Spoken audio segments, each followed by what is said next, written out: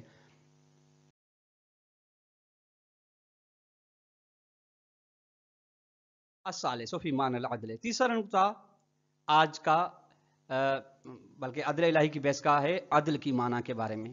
ولا یکفی علیک ان العدل فی الامور کما فی المصباح المنیر هو القصد فیها وہ خلاف الجور. بات واضح ہے آپ کے لیے کہ عدل امور میں، کاموں میں عدل، جیسا کہ مصباح منیر لغت میں ہے کہ عدل یعنی میانہ روی امور میں، کاموں میں میانہ روی ہونا، معتدل ہونا، اعتدال. یہ جور کے برخلاف ہے جو کہ کاموں میں میانہ روی کا نہ ہونا، افراد کا ہونا، زیادہ روی کا ہونا ہے. وَيَقْرُبُ مِنْهُ مَعْنَهُ الْمَعْرُوفُ مِنْ أَنَّ الْعَدْلَ هُوَ إِعْطَاءُ كُلِّ ذِي حَقٍّ حَقَّهُ، عدل کے قریب ہے اس کی مشہور و معنی، یعنی عدل کے اس معنی کے لغوی معنی کے قریب ہے اس کی مشہور و معروف اصطلاحی معنی، اصطلاحی کلام میں جو ہے کہ عدل یعنی ہر صاحب حق کو اس کا حق دینا. وَظَاهِرُهُ اختصاص بما اذا كان في البين حق، اور یہ تعریف تب ہو سکتی ہے جب ظاہر سی بات ہے کہ یہ حق مخصوص ہے جہاں پہ کوئی حق درمیان میں ہو، یعنی جب کسی کا حق بنتا ہو دوسرے پر اور اس کو حق نہ دینا ظلم ہے اور حق دینا عدل ہے. وَإِلَّا، اور جہاں پہ حق ہی نہ ہو درمیان میں، فَلَا مَوْرِدَ لَهُ، عدل کا سوال ہی پیدا نہیں ہوتا، عدل کا مقام ہی، عدل کی بحث ہی پیش نہیں آتی. بس فَإِعْطَاءُ الْفَضْلِ وَالنِّعَمِ مع تفضیل بعض علی بعض لا ينافی العدالۃ ولا یکون ظلما. اس نقطے پہ غور فرمائے گا طلاب کرام عزیز. بس خداوند تبارک و تعالی جو بعض لوگوں کو فضیلت دے رہا ہے، بعض لوگوں کو نعمت دے رہا ہے، جبکہ بعض کو پھر بعض پہ فضیلت دے رہا ہے، یعنی بعض کو زیادہ نعمتیں، بعض کو کم نعمتیں، بعض کو خدا کی جانب سے زیادہ عزت، بعض کو کم عزت. یہ عدالت الہی کے ساتھ منافات نہیں رکھتا اور ظلم بھی نہیں ہے. ظلم نہیں، چونکہ خداوند متعال کے لیے جن کو حق نہیں دیا، خدا نے جن کو نعمتیں زیادہ نہیں دی، کم دی، جن کو فضیلت زیادہ نہیں دی، کم دی، ان کا حق نہیں تھا خدا کے اوپر، تاکہ یہ سوال پیدا ہو. اذ الذین انعم علیہم لحق لہم فی التسویۃ، چونکہ خدا نے جن لوگوں پر نعمتیں نازل کی ہیں، لحق لہم فی التسویۃ، ان کو لیے تو حق ہی نہیں تھا کہ وہ ان کے ساتھ برابری کرتے، کہ ان کو خدا برابر رکھتا دوسروں کے ساتھ. حتیٰ یکون تبعیض و بین منافی العدالت، تاکہ تبعیض یعنی بعض کو بعض پہ فضیلت دینا یہ منافات عدالت ہو. منافات عدالت تب ہو جب دونوں حق رکھتے ہوں، پھر ایک کو دوسرے پر ترجیح دی جائے. نعم، ہاں، لابد ان یکون تفضیل و تبعیض، ہاں ضروری ہے فضیلت دینا، تبعیض ایک کو دوسرے پر دینا، لحکمت و مصلحت. یہ خدا کا چونکہ جس طرح ہر فعل بغیر حکمت و مصلحت کے نہیں ہوتا، اسی طرح اگر خداوند بعض کو امام بن رہا ہے، بعض کو امام نہیں بنا رہا، بعض کو فضیلت دے رہا ہے، بعض کو فضیلت نہیں دے رہا، بعض حتی انبیاء میں بھی بعض کو فضیلت دے رہا ہے، تلک الرسل فضلنا بعضهم علی بعض کے بنا پر، یہ مصلحت کی بنا پہ ہوتا ہے، حکمت کی بنا پہ ہوتا ہے. وہ امر نہ کرو، یہ مصلحت کی بنا پر ہونا یہ ایک اور مسئلہ، جدا گانا مسئلہ ہے عدالت سے ہٹ کے. فَإِذَا كَانَ ذَلِكَ لِمَصْلَحَةٍ، اور اگر یہ تبعیض اور تفضیل مصلحت کی بنا پر ہو رہا ہے تو فلا ينافي الحکمت ایضا، تو پھر حکمت الہی کے ساتھ بھی تنافر نہیں رکھتا، چونکہ یہ خود حکمت کی بنا پہ ہوتا ہے. بس فَتَسْوِيَةُ بَيْنَ النَّاسِ مِن دُونِ اسْتِحْقَاقِ التَّسْوِيَةِ لَيْسَ بِعَدْلٍ، کہ برابری لوگوں کے درمیان بغیر اس کے کہ وہ برابری کا حق رکھتے ہوں، یہ عدل نہیں ہے. تسویہ عدل نہیں ہوتا، یعنی برابر رکھنا، لوگوں کو برابر، سب کو ایک جیسا دینا، یہ عدل نہیں ہے، تسویہ نہیں، بلکہ ہر جو جتنا حق رکھتا ہے، جو جس کے لائق ہے، حق بھی نہیں، جو جس کے اہل ہے وہ چیز اس کو دینا. کما ان تسویۃ فی خلقت الموجودات، جس طرح کہ خداوند تعالیٰ نے